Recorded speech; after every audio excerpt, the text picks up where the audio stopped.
looking for here, some clue about what's causing the problem. So that would be what we would zoom in on. And if we go over to the services, we can see that, well, sure enough, there's a service hog service sitting inside of this process, which describes itself as needlessly hogging the CPU. So something you probably don't want to run on your server. What did this person run into? He looked at the thread stack and saw that it was this DLL assetadvisor.dll. Anybody know what DLL that is? Associated with? Well, he did a search, and I'm going to go do the search. Isn't that screen beautiful? Isn't that picture beautiful? Did you hear about Google? They like our background so much that they copied it for a few hours until everybody made fun of them for copying us, and then they took it down. So I'm going to show you lots of pretty pictures for Bing's background here. So this is a search. This is what a search he entered: CPU usage assetadvisor.dll. And Bing is just so awesome. Look at that, the first one.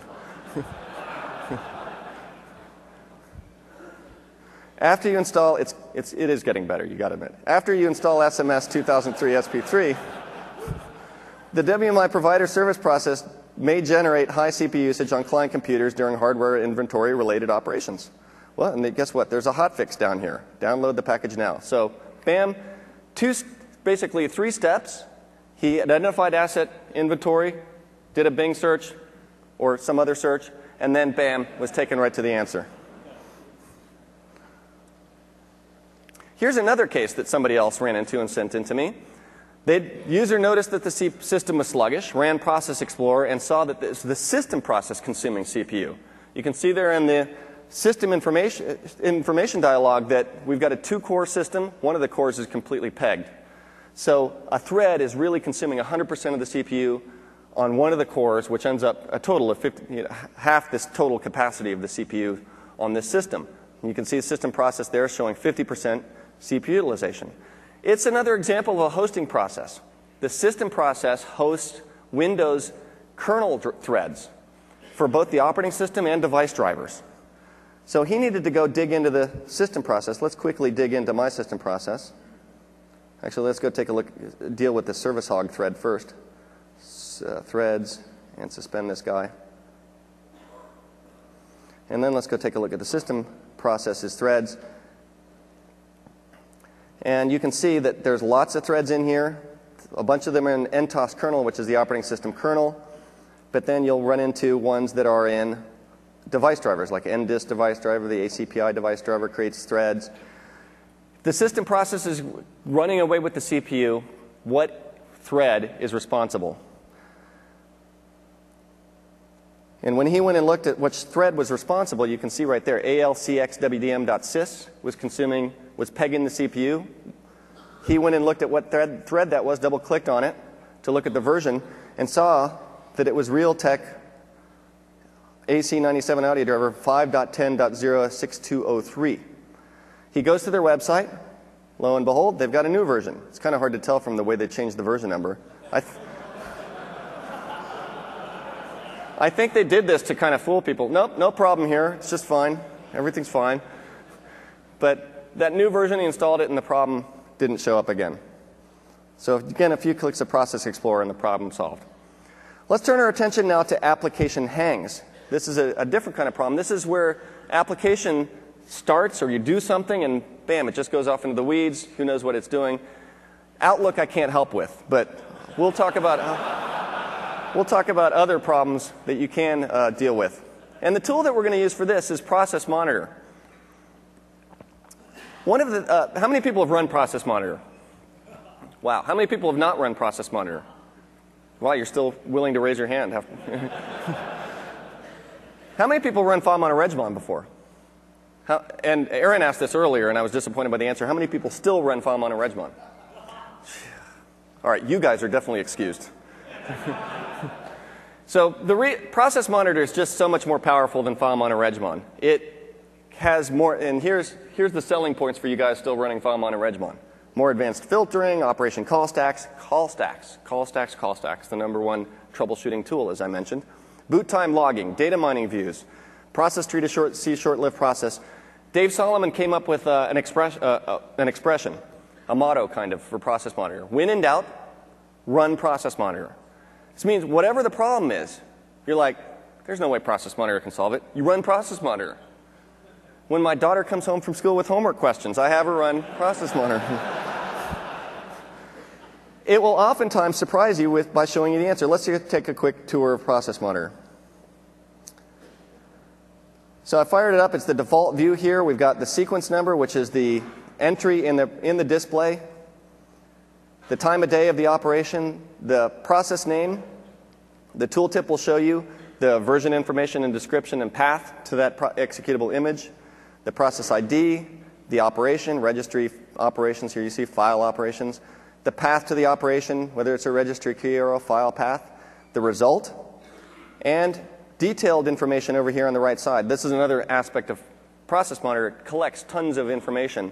So if you do a registry query, or you do a directory listing even, or you open a file, you can see exactly, here's an open file, it'll tell you exactly what parameters were passed into that open file operation. There's information you can dig into on a particular event. By double-clicking, you can see all the information available for an event. You can see more detailed information about the process image and the path and the command line it launched with. Again, user, authentication ID, when it started, what its integrity level is, tons of information, the DLLs that were loaded at the time of this particular event. We're going to come back to the stack in a minute. You can add all that stuff as columns, too. Application details, event details, and process-related details. You can see the process IDs checked. Process Monitor also has very advanced filtering capabilities. At first, it has these filters, which are class filters, or category filters, we call them. Let's say that you don't want to see the registry activity, just the file system activity. Just clear that, and you've just filtered out the registry. These are non-destructive filters. Again, a difference from FileMon or Regmon. I can bring that stuff back. It's just not displayed. It's still, Process Monitor is still holding on to it, and then bring that stuff back. Then, in addition to that, I can drill it down pretty precisely and quickly into things. One of the filters I can set as a quick filter. Like I want to see just Explorer, or I want to see just read files. I just right-click on what I want to see and do the quick filter thing. Here are all the read files now. Control-R to reset the filter back to its default. Or I can do very complex filters. So I can say, you know what, process, or path, this is the most common one that I set. Path begins with, C:, demo, or whatever. And you set that, and then you're going to set a filter that includes just that. While I'm here, I'm not going to bother doing that because you can guess what the result will be. But what I'll do here is show you that there's some default exclude filters. This is what you can turn on when you go to the options and set advanced monitoring. This filters out stuff that you're typically not interested in seeing when you're troubleshooting problems. You don't want to see stuff from the system process, which are the drivers. You don't want to see stuff that's the raw I/O operation names or MJ whatever, unless you're a file system driver developer. You don't want to see the NTFS metadata stuff because you can't really do much about that. So those things are filtered, and the page file as well. So those things are filtered out by default. If you were in Aaron's talk, you saw that one of the features we added to Process Monitor just in the last few weeks, which several people requested, was, hey, you know what, I'm playing around with filters when I'm troubleshooting. I set up filters, I look at what's there. Oops, I set it too regressively. I need to go back and change it. And what would happen is when they deleted filters, they'd have to go back and recreate them.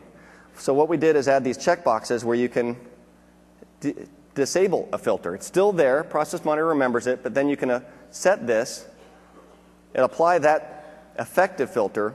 But let's say, you know what? Oh, I want that back. So I want to set that filter back there, and this as well. You can just recheck it without losing the filters. You can save the filters. You can organize the filters. Just lots of filtering capabilities. There's just tons of stuff to talk about with Process Monitor. I don't have time to talk about it all again. I just want to show you one more thing about Process Monitor, and that is one of the most powerful tools. You can see here in the tools menu a bunch of data mining type stuff. The one that I find the most powerful and I use all the time is the process tree. The process tree, as you'd guess, is just like Process Explorer's process tree, which shows you the tree of all the processes that were running at any point during the Process Monitor was running. Even if they didn't do anything, these are all the processes. If they were sitting there totally silent, you're still going to see them in this process tree. You're going to see grayed out the processes that have exited, like there was a search filter host that ran for a while. Here you can see its timeline